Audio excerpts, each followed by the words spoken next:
하나님의 말씀 마태복음 16장 21절부터 28절까지 봉독하겠습니다. 마태복음 16장 21절로 28절까지입니다. 시작. 이때로부터 예수 그리스도께서 자기가 예루살렘에 올라가 장로들과 대제장들과 서기관들에게 많은 고난을 받고 죽임을 당하고 제3일에 살아나야 할 것을 제자들에게 비로소 가르치시니 베드로가 예수를 붙들고 간하여 가로되 주여 그리 마옵소서 이 일이 결코 저에게 미치지 아니하리이다. 예수께서 돌이키시며 베드로에게 이르시되 사단아 내 뒤로 물러가라. 너는 나를 넘어지게 하는 자로다. 네가 하나님의 일을 생각지 아니하고 도리어 사람의 일을 생각하는도다 하시고 이에 예수께서 제자들에게 이르시되 아무든지 나를 따라오려거든 자기를 부인하고 자기 십자가를 지고 나를 좇을 것이니라. 누구든지 제 목숨을 구원코자 하면 잃을 것이요 누구든지 나를 위하여 제 목숨을 잃으면 찾으리라. 사람이 만일 온 천하를 얻고도 제 목숨을 잃으면 무엇이 유익하리요? 사람이 무엇을 주고 제 목숨을 바꾸겠느냐? 인자가 아버지의 영광으로 그 천사들과 함께 오리니 그때에 각 사람의 행한 대로 갚으리라. 진실로 너희에게 이르노니 여기 섰는 사람 중에 죽기 전에 인자가 그 왕권을 가지고 오는 것을 볼 자들도 있느니라. 아멘. 예수 그리스도의 순환과 부활의 예고라고는 제목을 가지고 오늘 말씀을 해석하면서 함께 은혜를 나누도록 하겠습니다. 예수님께서 공생애 3년 반 1260일 42개월 동안 사역을 하셨던 것으로 보여지게 됩니다. 이제 마지막 때가 되었습니다. 3년 반 완전히 연결어가고 있을 때 예수님께서 처음으로 교회란 단어를 가르쳐 주셨습니다. 몇 주 전에 여러분이 설교를 들으셨습니다. 그래서 내가 이 반석 위에 내 교회를 세우니 음부의 권세가 이기지 못하리라. 이렇게 예수님께서 3년 반 결정체와 같이 교회를 세우러 오셨다는 말씀을 가르쳐 주셨습니다. 그리고 이어서 주님의 순환과 부활에 대한 예고를 하시게 되는데 3번을 연거푸서 하시게 됩니다. 오늘 성경 본문이 있고요. 그 다음에 17장에 보면 예수님이 오늘 본문 마지막 절에 예수님 재림하는 그 영광을 미리 베드로와 요한과 야고보에게 보여주시게 되죠. 그것을 끝나고 이제 내려오셨을 때 귀신 들려 고통을 당하는 고쳐주신 다음에 두 번째로 말씀을 하시게 됩니다. 이제 내가 예루살렘 올라가서 많은 고난을 받고 죽고 다시 3일 만에 살아나게 될 것이다 하는 내용을 같은 내용으로 말씀하셨습니다. 세 번째는 마태복음 20장에 가면 포도원의 품꾼 비유가 나타나고 있습니다. 아침 6시부터 오후 5시까지 이렇게 계약을 맺고 한 데나리온씩으로 이렇게 계약을 맺고 이렇게 쓰시는 주인과 그리고 품꾼들의 이야기를 하시고 난 다음 세 번째 마지막으로 이제 내가 예루살렘에 올라가면 장로들, 제사장들 그리고 서기관, 율법학자들이죠. 이들을 통해서 내가 고난을 받고 죽고 3일 만에 살아나게 될 것이다. 이렇게 말씀하셨습니다. 이 3일 만에 살아나게 될 것이다 하는 내용은 이미 여러분께서는 작년이나 이렇게 설교를 들으셨기 때문에 성경적으로 여기저기를 맞춰서 종합하면 수요일 오전 9시 십자가에 달리시고 12시쯤에서 일단 기절하셔서 오후 3시쯤 다시 깨어나셔서 마지막 말씀을 이제 엘리 라마 사박다니와 그리고 내 영을 아버지 손에 부탁합니다 하는 마지막 말씀을 하시고 예수님이 이제 정말 운명하십니다. 오후 5시쯤 예수님께서는 이미 죽으신 것을 보고 다리를 꺾지 않고 내려와서 장례를 지내고 6시쯤 무덤에 들어가신 것으로 사례가 됩니다. 예수님께서 처음 하신 말씀이 요나의 표적밖에 내가 보일 표적이 없다 하면서 요나가 3일 3야를 물고기 뱃속에 있었던 것처럼 내가 땅의 중심부 heart of the earth 그러니까 이 지구의 가장 중심부에 내려가서 3일 있다가 72시간 후에 내가 나온다 3일 3자니까 72시간이죠. 요즘 우리가 시간으로 말한다면. 이렇게 해서 오늘 우리의 날짜로 계산한다면 금요일과 토요일 날 이렇게 경계선, 그러니까 토요일과 주일의 경계선쯤 이렇게 돼서 예수님께서는 부활절, 부활의 날 가장 이른 시간쯤에 부활하셨던 것으로 생각이 되어집니다. 이런 내용들을 우리가 이 성경에서 이렇게 살펴보았습니다. 이제 중요한 내용은 오늘 이 말씀을 언제, 어디서, 그리고 어떤 목적을 가지고 하셨으며 왜 여기 또 사탄이 등장하고 예수님의 재림이 등장하고 이런 내용들을 여러분들에게 한꺼번에 모아서 말씀을 드리도록 하겠습니다. 언제 어디서 이 말씀을 하셨는가 하는 것은 예수께서 가이사랴 빌립보 지방에 이르러 제자들에게 물어 가라사대 사람들이 인자를 누구라 하느냐. 16장 13절에서 여러분들 들으셨죠? 이제 21절에 이때로부터 예수 그리스도께서 자기가 예루살렘을 올라가 장로들과 대제사장들과 서기관들에게 많은 고난을 받고 죽임을 당하고 제3일에 살아나야 할 것을 제자들에게 비로소 가르치시니 그 사이에 교회라고 하는 것을 가르쳐 주셨습니다. 이제 갈릴리 사역을 마치신 때라는 것을 알 수 있죠. 장소는 가이사랴 빌립보 지역이라는 것을 알 수가 있죠. 그리고 교회를 세우신다고는 약속을 하셨습니다. 베드로가 저는 그리스도시로 살아계신 하나님의 아들이신다. 베드로 위에다가 베드로 신앙 고백에다가 교회를 세운다는 내용이 아니라 예수님 위에 교회를 세운다고 하는 내용을 여러분들에게 몇 주 전에 설교를 했습니다. 이 내용이 바로 예수님께서 오늘 말씀하신 연관성 있는 내용이죠. 두 번째, 예고의 내용을 좀 더 구체적으로 생각을 해보도록 하겠습니다. 16장 21절에 이때로부터 예수 그리스도께서 자기가 예루살렘에 올라가 장로들과 대제사장들과 서기관들에게 많은 고난을 받고 죽임을 당하고 제3일에 살아나야 할 것을 제자들에게 비로소 가르치시니.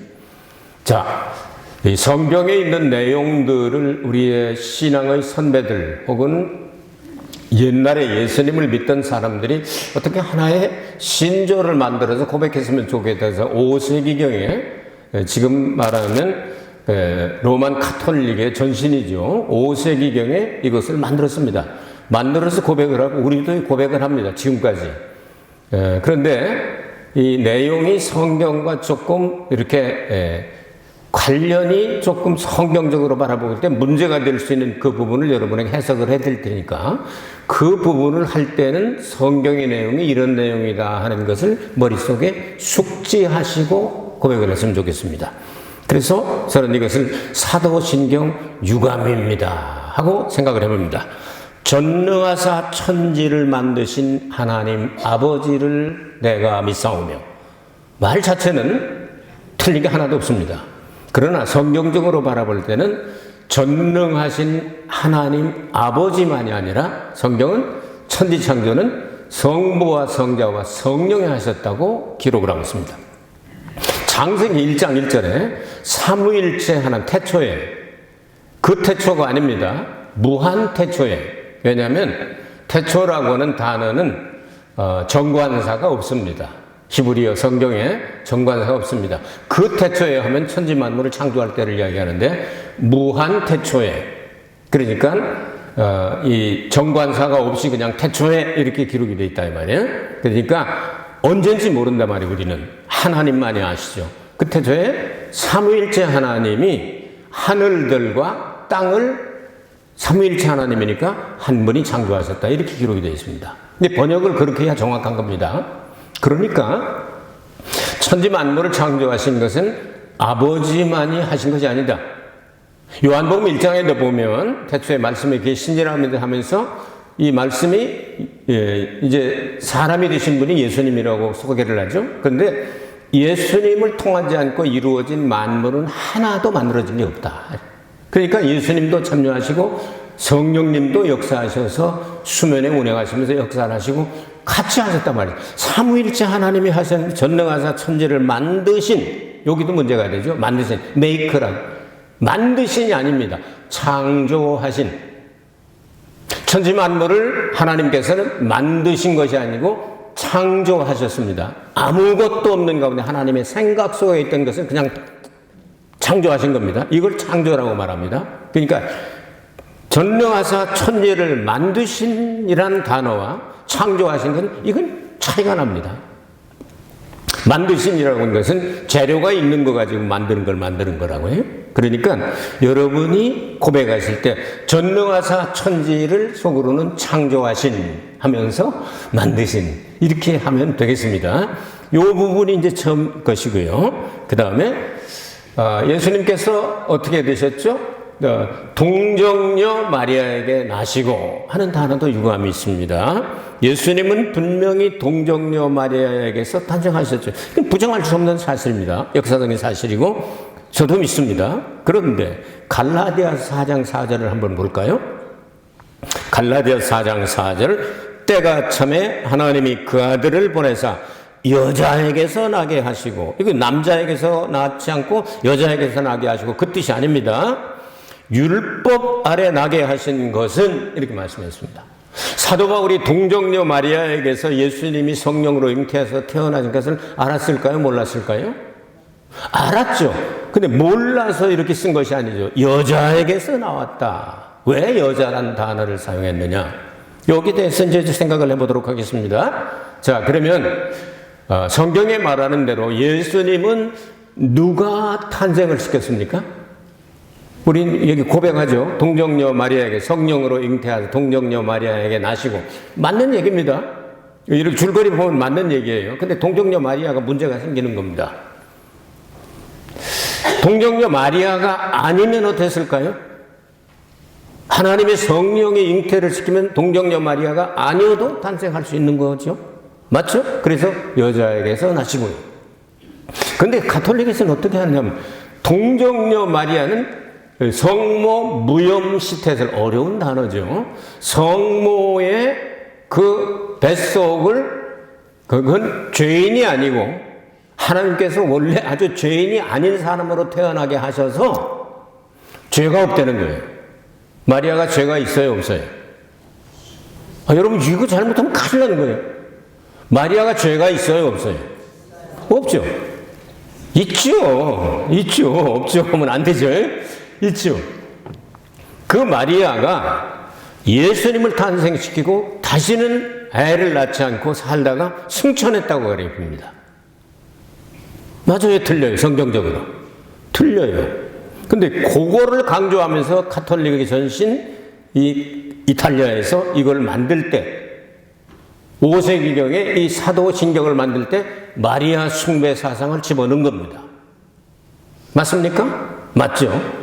여자에게서 나시고 하고 바울은 분명히 아니라는 거예요. 그 숭배의 대상이 아니라는 거예요.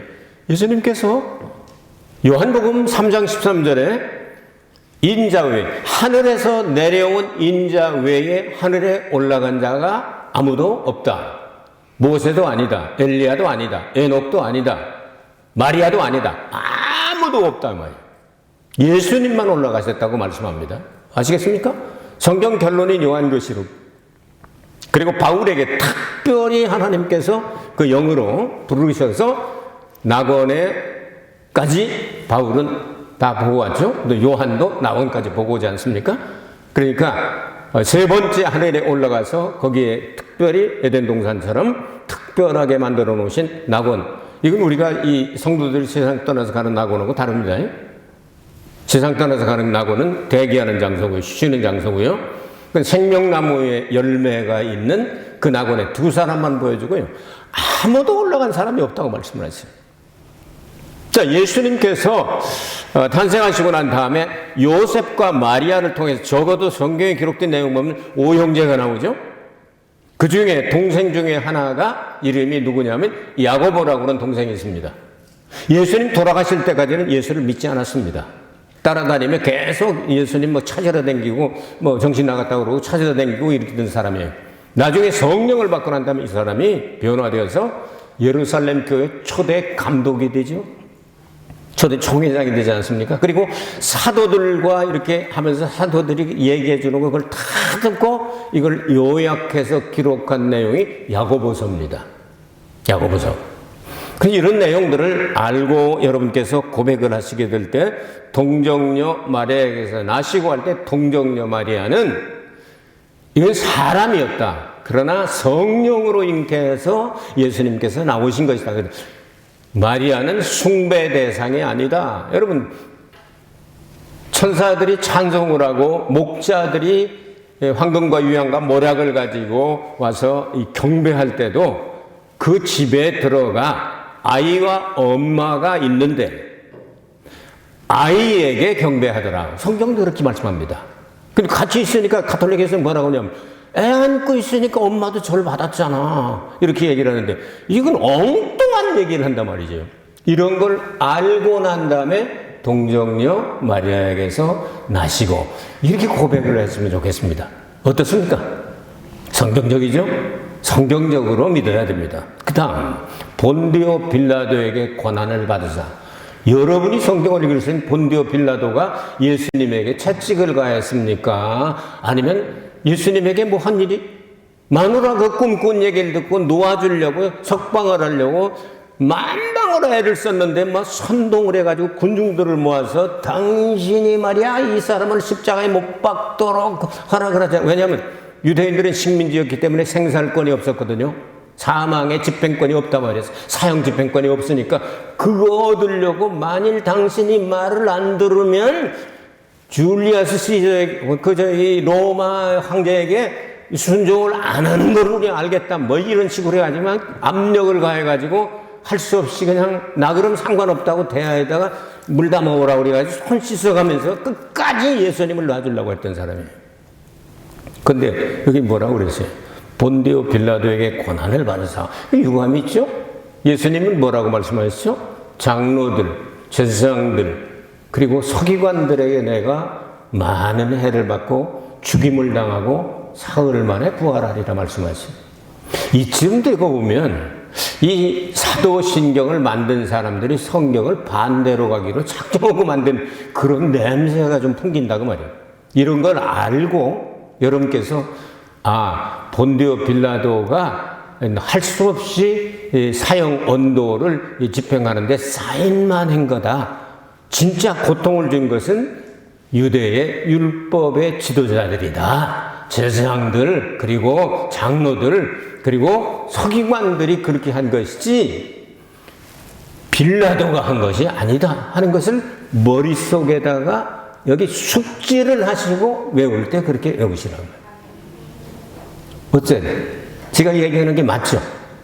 안 맞는 사람 와서 따져봐요.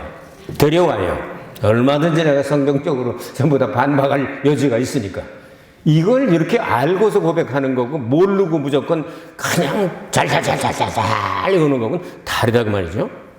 자, 여기까지 두 가지 했습니다. 세 번째, 베드로 속에도 들어갈 수 있는 사탄에 대해서 생각을 해보겠습니다. 베드로가 예수를 붙들고 가나에 가로되 주여 그리 마옵소서 이 일이 결코 주에게 미치지 아니하리이다. 예수께서 돌이키시며 베드로에게 이르시되 사단아 내 뒤로 물러가라. 너는 나를 넘어지게 하는 자로다. 네가 하나님의 일을 생각지 아니하고 도리어 사람의 일을 생각하는도다 하시고 베드로에게 들어가 있는 사단을 쫓아주셨죠. 이렇지 않아서는 베드로는 이때 넘어가죠. 그럼 사단은 과연 어디서 생겼어요? 세계적으로 유명한 사람, 한국에서도 유명한 사람들 가운데 몇 사람은 사단도 하나님이 창조하셨다, 만드셨다. 그래서 성도들을 아주 이렇게 고르시려고 사탄도 역사하게 하시다. 물론 사탄이 역사하는 건 하나님의 허락받고 역사합니다. 그러나 사탄 같은 나쁜 자식을 하나님이 만드셨겠습니까? 성경적으로 정리해드립니다. 욥기서 38장 7절에 보면 하나님의 아들들이 천지 만물을 창조하실 때 하나님을 찬송한 내용이 나옵니다. 하나님의 아들들은 다른 말로 하면 엔젤, 천사들입니다. 천사의 계급 가운데 하나님을 모셔서는 네 생물이 나오죠. 여러분 네 생물이 나오는데 그 네 생물은 계속해서 나오고 요한계시록까지 연결이 되는데요.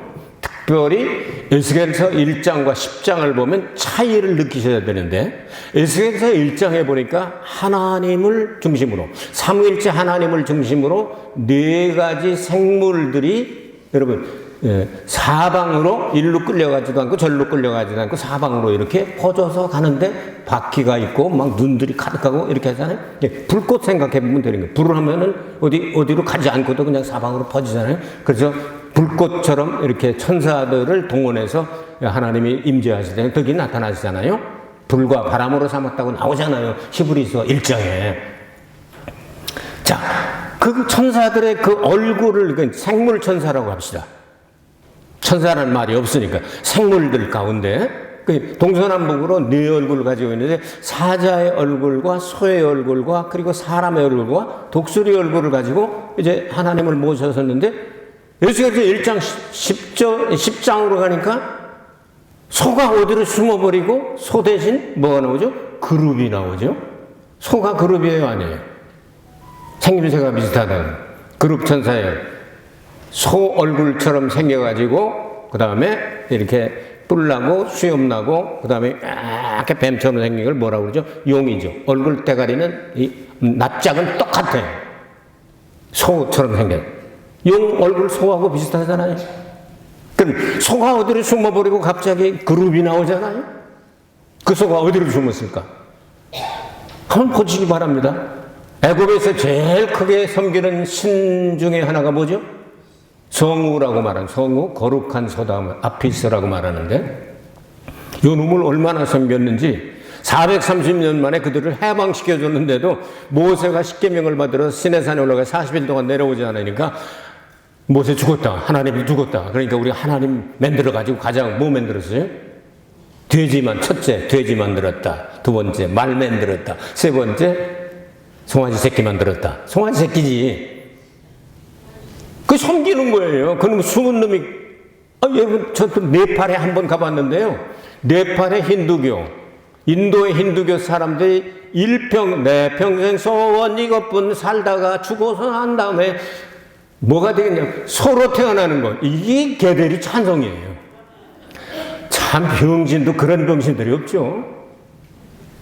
무식하면요, 영이 혼탁하면 그렇게 됩니다.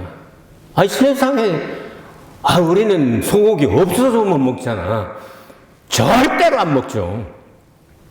소가 똥을 팡 쏘면, 우리 거룩한 손님께서 똥을 싸셨는데 얼마나 거룩한가 하고 고기를 더 거룩하게. 아유, 인도에서는요, 철도 이렇게 지나가는데요, 거룩한 소 신님이 오셨어요.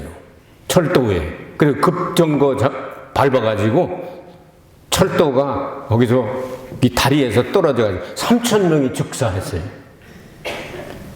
신은 사람을 살리는 게 신이지 죽이는 게 신이요?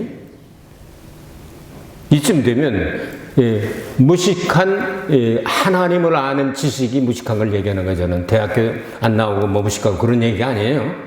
하나님을 아는 지식이 무식하면요, 이렇게 엉뚱한 걸 섬기게 됩니다. 이거는 뭐 소가 어느 나라 가든지 이렇게 그냥 이렇게, 그래도 옛날에는요, 이게 복 갖다 준다고 소 코트를 갖다가 걸어놓고요, 복조랭이 갖다 걸어놓고 맨날 빌고, 우리 복 가져오라. 그런 짓 했어요.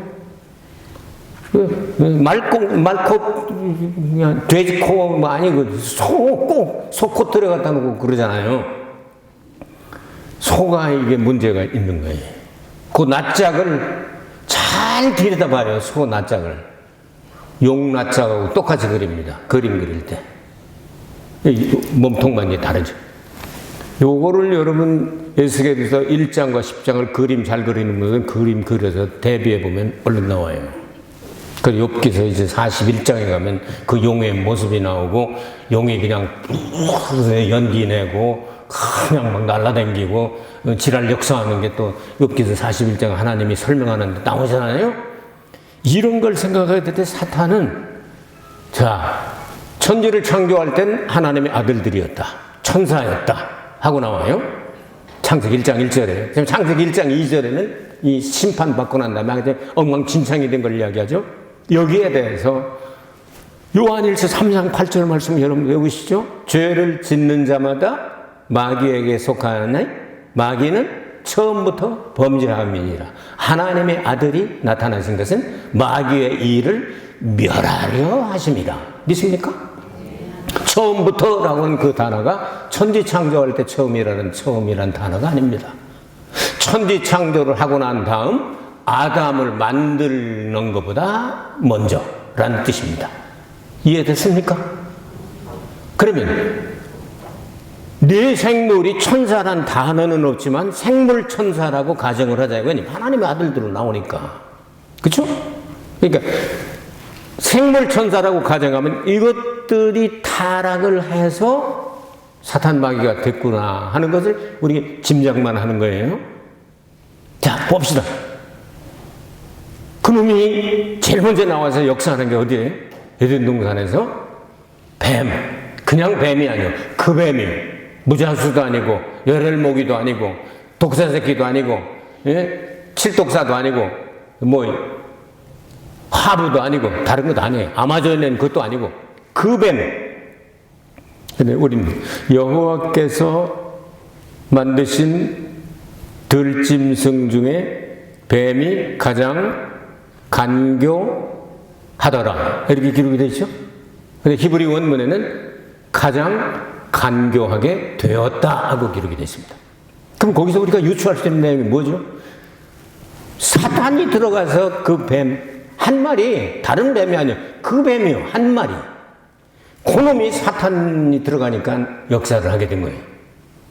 그게 사탄인 거를 우리가 몰랐는데, 요한계시록 12장 9절, 여기 7절 이하의 쭉 9절에 가면, 옛 뱀이라고도 하고, 용이라고도 말하는 요놈이 사탄 곧 마귀라고 나옵니다. 그러니까, 사탄 곧 마귀가 들어간 뱀이 있단 말이에요. 한 마리, 그 뱀. 계시록 20장에도 나옵니다. 사탄 곧 마귀라고. 그놈이 들어가면 이제 일 저지르는 거예요. 아담과 하와를 분리시켜가지고 하나님의 계획을 깨뜨려 버리려고 노력을 하다가 안 되죠? 하나님은 묘수를 두죠. 바둑에서 참 신의 한 수라고 그러잖아요.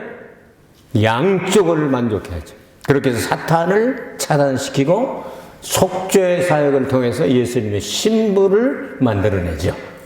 아담에게서 하와가 나온 것처럼 예수님의 속죄 사역을 통해서 교회 신부를 만들어내는 이 묘수에 사탄은 꼼짝 못하게 되는 거죠. 그러니까 사탄은 눈에 보이지 않지만 우리 눈에 안 보이지만 역사해요, 안 해요?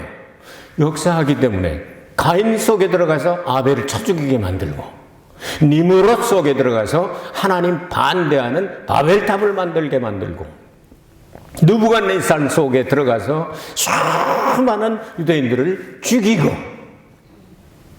헤롯 속에 들어가서 죽이고 뭐 별짓을 다 합니다. 그리고 베드로 속에 들어가서도 역사를 하고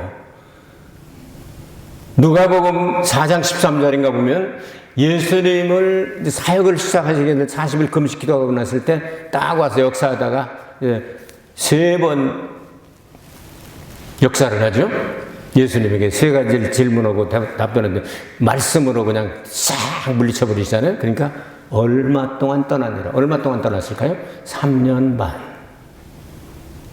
역사한 적이 없잖아요. 근데 가룟 유다 그리고 3년 반 끝날 때쯤에서 베드로에게 역사하더니 그 다음 마지막에 가룟 유다 속에 들어가서 예수님을 죽이는데 일조를 하게 되잖아요. 그놈은 회개를 안 하니까 어떻게 돼요? 자살하고 말았죠. 베드로를 향하여는 사탄아 물러가라 해가지고 쫓아주시고 그 다음 베드로가 예수님을 3번이나 모른다고 저주하고 맹세하고 뭐 부인하고 이런 짓을 할까봐 미리 말씀을 하시고 쿨쿨 잠자고 있을 때 예수님은 그 비통한 가운데에서도 사탄이 와서 밀가부르듯 딴 놈은 몰라도 베드로는 내 거야. 알지 너도 얘기했잖아. 사탄아 물러가라 얘기했잖아. 사탄이 들어갔었잖아. 그러니까 내 거야 하고 밀가부르듯이 나한테 청구를 했다. 나 달라고. 그러나 내가 너를 넘어지지 않게 하기 위해서 기도하였노라. 누군가를 위해 기도하네. 그렇죠? 주님이 지금도 대제사장이 돼서 우리를 위하여 기도하여 주시고 성령이 보혜사가 돼서 기도해 주셔서 넘어질 듯 하다가 또 일어난 거예요. 우리가 내를 들면 다 넘어져요. 저부터 시작해서요. 사탄은 그렇게 역사한단 말이에요. 사탄은 눈에 보이지 않는 영물입니다. 그래서 예수님이 성육신에서 구속을 완성하시고 교회 신부를 얻는 걸 보고 사탄의 내 평생 소원 이것뿐, 나도 몸 좀 갖고 싶다 해가지고 사람 속에 들어가서, 생물 속에 들어가서 역사가 일어나고, 사람이 안 되면 돼지라도 좋아 하고 들어간 게 돼지요. 이해되십니까? 돼지 떼까지 들어가서 2,000마리 돼지를 죽여놓고 쥐는 쏙 나와. 같이 빠져들어진 게 아니고. 이해됩니까? 사탄이 그렇게 역사한다면, 사탄은 눈에 보이지 않지만 실제한다. 지금도 역사한다. 이게 하나님의 나라의 모양입니다. 사탄은 역사를 하는 것이 하나님의 나라, 그리고 아들이 다스리는 왕국이 시작이 되면 사탄은 어디로 가죠? 무적행에다 1000년 동안 잠가놓고, 그리고 그 마지막에 나와서 천년왕국 때에 부활되지 않은, 믿지 않는 사람들이 땅에서 살고 있잖아요. 이 지상에서. 그들을 꼬셔가지고 대부분을 불못으로 끌고 가게 하죠. 백과자 심판을 그때 생명책에 이름이 기록된 사람 다 끌로 들어가고, 이것들 다 이제 예수님께서 모든 사역을 다 마치시고 교회가 완성이 딱 새하늘과 새 땅이 되면 이제 옛날 게 필요가 없잖아요. 그러니까 싹 없애버리고, 지금 눈에 보이는 모든 것들은 신부를 준비하기 위해서 하나님께서 만드신 거예요. 그러니까 저와 여러분, 우리 것이 아니라 나 하나를 위해서 우주를 만드신 거예요. 봐라, 봐라, 이렇게 위대한 것을 해서 결국은 내가 독생자도 아끼지 않고 너희들에게 보내서 죽었다가 부활하게 하심으로 그 피로 너를 샀다. 그래서 맏아들이란 칭호를 주셔가지고 법적으로 너도 내 아들이 되게 할 수 있다. 예수님 그래서 재림하실 때 그 이름을 가지고 오신다고 말이에요. 성경에 기록이 되어 있죠. 사탄은 지금도 역사합니다. 실제합니다. 천년왕국이 올 때까지. 그러나 마지막 운명은 결정됐습니다. 사형의 집행만 안 했을 뿐이지. 여러분, 사형 집행할 때까지는 사형수도요, 나라에서 다 먹여 살려요. 밥도 주고 옷도 주고. 안 가봐서 잘 모르시죠? 다 줘요. 사형 집행하는 날까지 공짜로. 정 배고프면 거기를 가려고 하는 사람들도 있잖아요. 그래서 해먹을 게 없으니까 거기라도 이렇게 먹고 살다 죽어야 돼요. 집행만 남아있지, 성경은 이미 의에 대하여, 죄에 대하여, 의에 대하여, 심판에 대하여 성령이 오시면 가르쳐 주시는데, 심판에 대하여라 함은 사탄이 이미 심판을 받았습니다. 그럼 뭐만 남은 거예요? 형 집행만 남은 거죠. 재판은 끝난 거예요. 대법원에서 끝난 거예요. 그대로 운명 어떻게 될까요? 계시록에 나오잖아요. 영원히 꺼지지 않는 유황불이 펄펄 끓는 연못에다가 집어쳐넣어가지고 영원히 나오지 못하도록 콱 집어넣고 영원토록 뜨거만 하다 영원토록 그러겠죠? 그곳에 같이 들어가는 사람들이죠. 거짓 선지자, 짐승, 적그리스도, 사망, 이런 것들이 함께 다 그쪽으로 들어가. 우리는 새하늘과 새 땅에서 참을시되신 하나님과 함께 영생복락을 누리게 되는 거죠. 이거 우리 머리는 이해가 안 됩니다. 영생이 뭘까? 영원히 죽지 않고. 그러니까 여러분이 좋은 것을 기대하면서 저녁에 죽은 듯이 잠자다 아침에 일어나 또 살았네 하는 거죠. 그게 영원히 계속되니까 걱정할 것도 없잖아. 이런 세계를 우리 주님께서 만들러 이 땅에서 고난을 당하시고 죽으시고 3일 만에 부활하셨다고 말이죠. 사람은 예고해놓고요, 이룰 수 있는 일이 있지만 이루지 못하는 일이 많습니다. 내가 이렇게 한다 해놨는데 꼴깍 하고 그 전날 밤 죽는 사람도 있고 별 사람 다 있어요. 근데 예수님이 말씀하신 것은요, 1.1획도 떨어지지 않고 다 이루리라 말씀을 하세요. 예수님의 순환과 부활의 예고는 그대로 이루어졌습니다. 오늘 여기 예수님 다시 오실 때 모습이 나오자 천사들을 동원하고 영광을 탁 띄고 이렇게 오는 것을 너희들이 볼 것인데 맛배기만 조금 보여주고 싶은데 너희들 가운데 죽기 전에는 절대로 죽기 전에 이걸 볼 수 있는 사람이 몇 명 있을 거야 하고 한 일주일쯤 지나고 난 다음에 베드로, 요한, 야고보야 헐몬산에 올라가자. 그래서 가이사랴 빌립보 쪽에서 제일 높은 산은 헐몬산이거든요.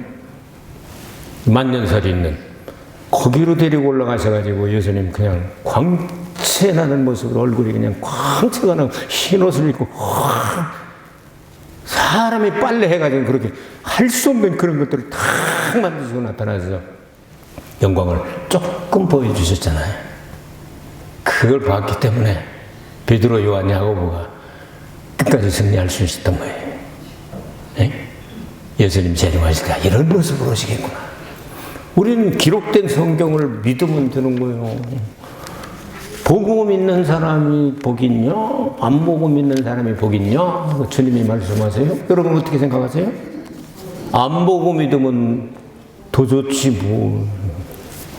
보여주면 보시오. 유치원에는 글자가 없어. 다 그림이요. 왜냐하면 어리니까 글을 못 읽잖아. 근데 갈수록 글자가 이제 그림이 없고 나중엔 다 기호로 나와. 대학원 박사 코스 이런 데 가면은 그림이 별로 없어요. 다 기호로 나와. 여러분 성경에 그런 기호로 기록이 되어 있지 않습니까? 여러분 예수님 안 보고 믿으면 더 복이 있는 겁니다. 반드시 오십니다. 예? 그분을 기대하면서 여러분 사순절 이제 한두 주간 남았는데 잘 보내시고 다시 오실 예수님을 소망하면서 좀 행복해지시길 바랍니다. 전도도 좀 하고요. 자리 좀 채우고 그러면 더 좋잖아요. 난 여기 자리 차면 더 설교 잘할 것 같아. 어쩌면 설교를 더 잘할 것 같아. 근데 비어서 내가 이렇게 설교를 지금 못하나 봐. 여러분이 전도를 열심히 하시고 그러면 더 잘할 것 같아요. 그러니까 여러분 저를 위해서도 기도해 주시고 여러분 승리하게 되시기를 바랍니다. 은혜가 풍성하신 아버지 하나님, 예수님의 순환 우리의 구속을 위해서, 예수님의 부활은 우리의 부활을 위하며, 예수님의 재림은 우리의 혼인잔치를 위함인 줄로 믿사오니 다시 오실 예수님을 바라봅니다. 끝까지 바라보고 이기는 자는 천년왕국에 들어가리라고 말씀하시사온 그 상 꼭 받게 하옵소서. 예수 그리스도 이름으로 기도하옵나이다. 아멘. 하나님께 영광의 박수 올리겠습니다.